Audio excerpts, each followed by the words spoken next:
2020, tahun di mana milenial elit bercakrawala. Begitu banyak kejadian tragis dan kebodohan yang diciptakan manusia itu sendiri. Segala kerusakan, kerugian yang menyebabkan banyaknya korban runtuhnya moral. Ketahuilah, begitu banyak sapaan bencana silih berganti. Goncangnya bumi, putaran angin, genangan air, seakan alarm kehidupan berbunyi. Goncangnya Alexa mengingatkan jiwa akan lima kesudahan sering. Tahun di mana sang pembabat tanah Jawa menobatkan suatu perjanjian dengan sang Raja Jin yang bersemayam di puncak Gunung Kidul selama 9.000 tahun. Kisah dimulai saat Sultan Muhammad I bermimpi mendapatkan wangsit untuk menyebarkan dakwah Islam ke tanah Jawa dengan mubalik yang diharuskan berjumlah 9 orang. Sehingga dikumpulkanlah ulama Islam terkemuka dari seluruh penjuru dunia waktu itu. Maksud kedatangan saya mengumpulkan saudara sekalian adalah ingin menyampaikan wangsit yang telah saya terima di dalam mimpi, dan itu ditujukan kepada saudara sekalian. Apakah berangkat isi wangsit tersebut, wahai Sultan? Perintah untuk menyebarkan dakwah agama Islam ke tanah Jawa, dan baliknya harus berjumlah 9 orang. Sendiko kawula Sultan, kami akan melaksanakan wangsit tersebut dengan lapang dada dan segenap kemampuan kami. Lalu dikirimlah ulama ke tanah Jawa. Namun sudah beberapa kali utusan dari Kesultanan Turki Utsmaniyah yang datang ke tanah Jawa pada umumnya mengalami kegagalan. Dan entah apa yang menjadi penyebab akan terjadinya hal seperti itu. Bagaimana ini, wahai Sultan? Kami sungguh tak mengerti mengapa hal seperti ini bisa terjadi. Satu persatu dari kami mengalami berbagai macam kegagalan. Kegagalan bagaimana maksud kalian? Ada yang kesulitan menangani tentang masyarakat Jawa yang masih memegang teguh kepercayaannya, sehingga para ulama yang dikirim mendapatkan halangan. Karena meskipun berkembang, tetapi ajaran Islam hanya dalam lingkungan yang kecil, tidak bisa berkembang luas. Tidak hanya itu, wahai Sultan, satu persatu dari kami berakhir dengan kematian, sedangkan jumlah dari kami harus 9 orang. Maka dari itu kami kembali untuk menyampaikan kabar ini kepada Sultan. Baiklah, kalau begitu, biar aku yang urus tentang persoalan ini. Mendengar persoalan ini, Sultan pun mengambil peta. Konon, pada saat itu Jawa masih berupa hutan belantara.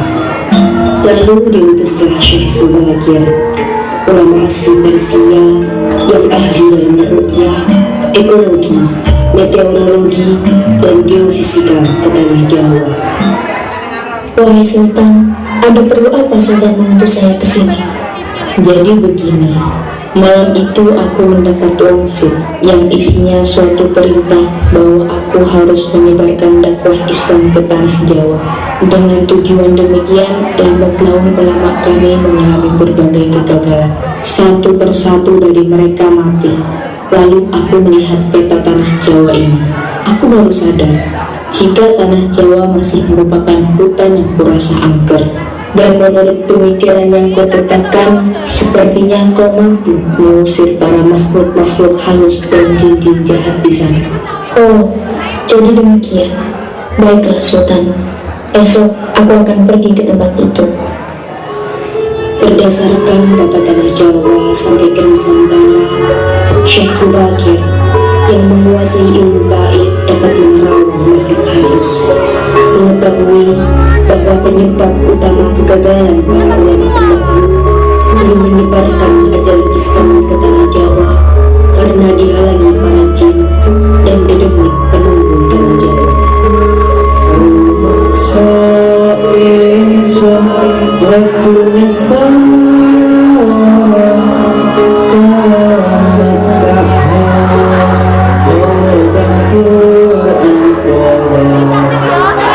Untuk menyaksikan Islam, Syekh Subaki membawa batu hitam dari alam yang telah dirajang dengan nama Raja Aji Kalacakra.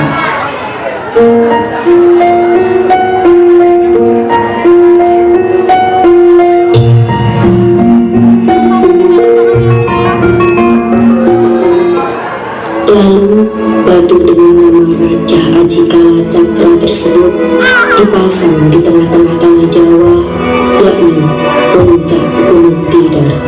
Alam yang tadinya cerah, sejuk, matahari bersinar terang, damai dengan kicau burung, tiba-tiba berubah drastis selama 3 hari 3 malam. Cuaca mendung, angin bergerak cepat, kilat menyambar menimbulkan hujan api, gunung-gunung bergemuruh tiada henti. Lembut, setan, siluman lari menyelamatkan diri. Semua hanyut dalam air karena tak kuat menahan panasnya pancaran batu hitam. Melihat hal tersebut, konon Sabtu Palon, sang raja bangsa Jin terusir dan keluar menjadi penyebab timbulnya hawa panas bagi bangsa Jin dan Lembu. Apa yang terjadi dengan semua ini? Siapa yang melakukan hal seperti ini? Berani sekali seseorang mengganggu ketentramanku.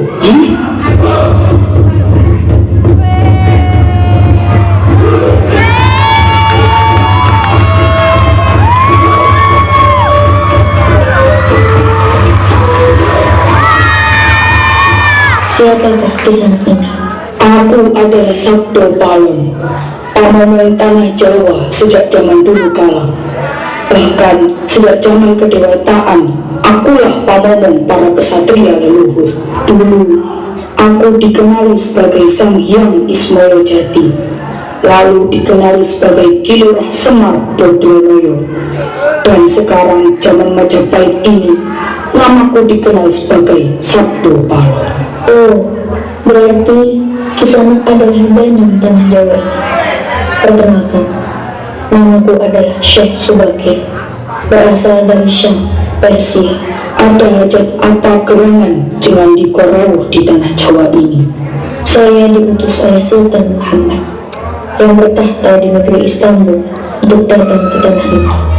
Saya tiadalah sendiri. Kami datang dengan beberapa kawan yang sama-sama diutus oleh Baginda Sultan. Ceritakan selengkapnya di sana, supaya aku tahu di mana permasalahannya. Pada suatu malam, Baginda Sultan Muhammad bermimpi menerima wangsit, dan wangsit itu dari Hyang Akar Jojakan, Gusti Allah Sang Zat Suci Lagi Luhur. Sultan pun diperintahkan untuk mengutus beberapa orang alim ke tanah Jawa ini. Yang dimaksud orang alim di sini adalah sebangsa pendeta Brahmana dan gesit tanah Jawa ini. Pada masa kami disebut sebagai ulama. Jadi, Jengan Diko ini termasuk ulama tadi? Ya, saya adalah salah satu dari utusan yang dikirim Baginda Sultan. Tujuan kami untuk menyebarkan warna suci, yakni Islam. Bukankah Kisanak tahu bahwa di tanah Jawa ini sudah ada agama yang berkembang, yakni Hindu dan Buddha, yang berasal dari tanah Hindu? Buat apa lagi Kisanak menambah agama baru? Biarkan Kambodasi yang menjawab untuk memilih keyakinannya sendiri. Bukankah Kisanak sendiri dan yang tanah Jawa yang lebih paham bahwa sebelum ada agama Hindu dan Buddha masuk ke tanah Jawa ini, sudah ada kapitayan atau ajaran asli tanah Jawa yang berupa ajaran Budi. Ya, rupanya Kisanak sudah menyelidiki kaula Jawa di sini. Memang di sini sejak zaman sebelum ada agama Hindu dan Buddha sudah ada kapitayan asli. Kapitayan adalah kepercayaan yang hidup dan berkembang pada anak cucu di Nusantara. Tolong ceritakan, bagaimana kapitayan di tanah Jawa ini, wahai Sabda Palon? Secara singkat, kepercayaan Jawa, manusia sejak zaman para dahulu kala meyakini adanya Yang Maha Kuasa yang bersifat tan keno kinoyo mopo. Tidak bisa digambarkan bagaimana keadaannya. Dialah pencipta segala-galanya, Bawana agung dan Bawana alik. Alam semesta meyakini bahwa Dia yang Maha Kuasa. Dia dekat dengan manusia. Dia juga diyakini meliputi segala waktu yang ada. Karena itu, masyarakat Jawa sangat menghormati alam sekelilingnya. Karena bagi mereka, semua hanya mempunyai sukma. Apa itu sukma? Sukma adalah sebagai wakil dari Dia yang Maha Kuasa. Jika masyarakat Jawa melakukan pemujaan pada Sang Pencipta, mereka lambangkan dengan tempat yang suwung. Suwung itu kosong, namun sejatinya tidak kosong, berisi sesuatu yang maha ada. Karena itu tempat pemujaan orang Jawa disebut sanggar pemujaan. Salah satu bagiannya dibuatkan sentong kosong untuk arah pemujaan, karena diyakini bahwa di mana ada tempat suwung, di situ ada yang Maha Kuasa.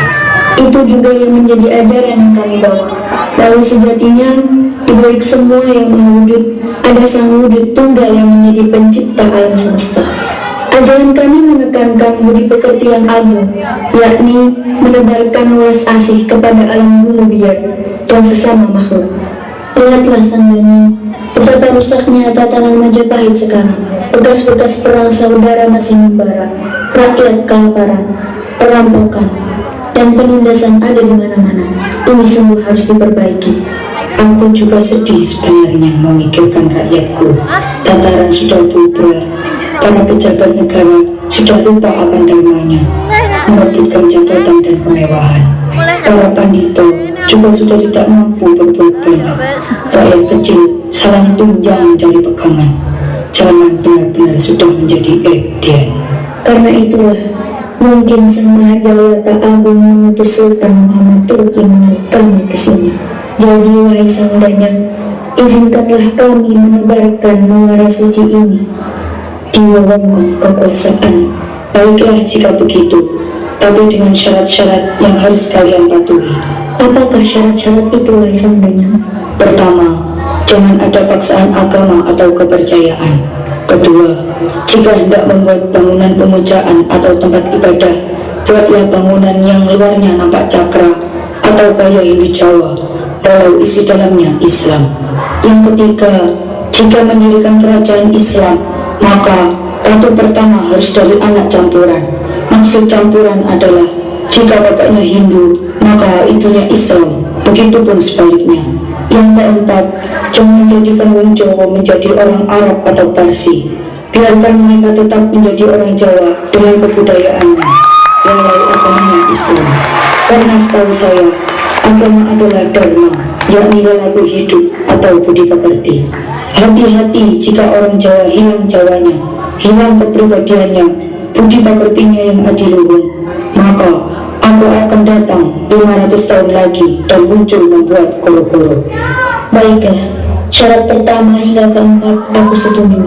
Namun, untuk syarat yang keempat, betapapun aku dan kawan-kawanku akan menghormati dan melestarikan budaya Jawa.